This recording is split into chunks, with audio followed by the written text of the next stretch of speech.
The game has a really great art style, runs fantastically on Steam Deck. That's why you have the deck in front of you. Yeah, it runs great on Steam Deck. It has, like, I think some of my favorite action in a while. Combat is lovely. I really fuck with it. It reminds me a lot more of the sort of Stellar Blade, Lies of P, Sekiro side of things, where you are parrying as much as you can with the right timing. And, you know, we've had these discussions, whereas, like, it's less of a Dark Souls game and more of a, you're going to try to chip down their stamina bar to stagger the enemy, going for that higher hit of damage. But the amount of different moves you can sort of add into your kit make you look so sick. Like, there's going to be some awesome ways to make this game look like the sexiest thing you've ever seen combat-wise, where Kazan just doing crazy flips and having all, and, you know, hitting a dude, and then, like, the blade phantom that is kind of, like, in his body will, like, pop out from the right and from the left and hit the enemy as well. It's really cool. I think the level design is better as of late from what I've been experiencing, but it's been pretty good so far. Your standard kind of old school Dark Souls style of level design, where you unlock that shortcut and suddenly it's easier to run to the boss or whatever. But yeah, so far I'm really enjoying it. I'm really digging the challenge. Because I got a lot to talk about, and I'm going to be honest right up front, this is just absolute peak. This is, without question, one of the best Souls-likes I have played in a very long time. And I do not think I would be exaggerating to say that it is like a fusion of Nioh and Sekiro together, which I think is why I've come to love this game so much. And at first, I definitely think I felt a bit overwhelmed. I was like, oh, you know, I'm just gonna focus on brink guarding. I'm not gonna worry about all this other stuff. And the more I played and the more I really leaned into the various abilities, the more that the game began to reward me in just in terms of, like, my raw damage output. Like, being able to chain various abilities together, kind of how you just saw right there, to build up stagger chains on the enemy and take them down. That was a core loop of the gameplay, at least it was with the greatsword. And, you know, it was really fun. It was really fun. Being able to be like, okay, I'm going to counter this, I'm going to counter this, I'm going to do a setup parry into a reflection, then I'm going to get up my aura. From the aura, I have the extra amount of stagger that's going to come in. I'm going to be able to use that, get off a heavy attack, knock him out of the heavy attack. I'm going to go for a different special. That's going to finish off his stamina. I'm going to, you know, hit my brutal attack from the front. That's going to knock him on down. Then I'll chain into another heavy attack. And figuring out, you know, basically how I wanted to weave those attacks together was a core part of the gameplay experience, and it was just super satisfying. I think the closest comparison I can give to this would be, I played more Wolong than I did Nioh, but, like, if this game I think reminds me a lot of Nioh. If you remember the Wolong review that we did a couple years ago, I think we all gave that like a 3 out of 5 type thing, even though we really liked the gameplay. I'll say that this is like a step above.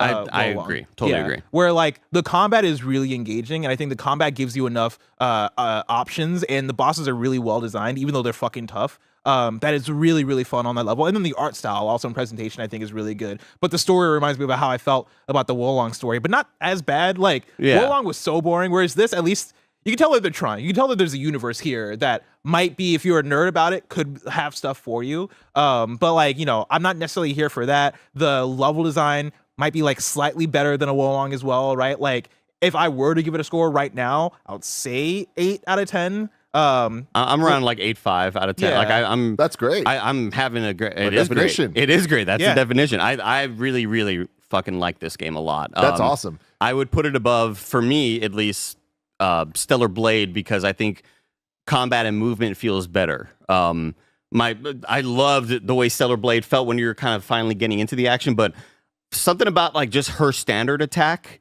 when you just hit, like, the normal attack, it felt like you weren't moving far enough. Like, you were almost just stationary swinging, and that kind of annoyed me. I think the locomotion and the way that you just traverse and run around in this game, it feels good and it looks good. Although the first Berserker Kazan does offer an immersive story, the game definitely places much more emphasis on gameplay, streamlining some of the basic Souls-like mechanics to attract a wider audience while drawing significant inspiration from several Souls-like titles, especially Nioh. The strongest aspect of Kazan is the combat system, which is arguably one of the best we've seen in the last couple years of gaming, perhaps only rivaled by Stellar Blade. You have to start to memorize patterns of enemies where you know this dude's gonna hit you with a left swing and a right swing, and he's gonna wait just a skosh to do the overhead swing, and you have to go ding, ding, ding, and once you do that, like you're gonna get that. That's where I find the satisfaction in it. Yeah, dude. Fuck. It's sick. Let's get all hyped up on it. Dude, I need a cigarette. As I was saying that sentence, I saw Blessed smiling. And That does something to my brain, man. It does, dude. You were just saying you're not thinking about like going back to it right now. Like the moment we end this, you have to go play this game. Dude, I might have to boot it up a little bit. Better than Lies of P? I would say no. I think Lies of P is like the best Souls-like that isn't a FromSoft game. I agree with that. But another thing I love about Lies of P was the weapon crafting, where I can have like a cool handle that has certain stats. It's a handle from a sword, but I could match that up with a goddamn axe that I could take the axe off of the other handle that I was on and match them up. And now I have new stats, and it swings and performs differently. Like, and of course, parrying enough to break enemies' weapons was just one of the coolest, most satisfying things. Yeah. But this is still up there. This is awesome. Closing thoughts. I kind of already mentioned it, but you know, game is peak, dude. This is, I had so much fun playing this, and being able to just like, I think the big thing for me here is, as I mentioned, the combat here is just so satisfying. And as you can see, New Game Plus is not a joke. You know, like, I mean, I am kitted out. Most of my gear here is around level 140 plus. In terms of stats, I mean, I have 4,600 health, 2,000 stamina, a shit ton of damage. My guy is decked out. And despite that, if I'm trying to just be like, yeah, I don't need to fight this boss, I can do whatever I want, he will punish me. And that's something that I like. You know, the challenge definitely prevailed all the way through.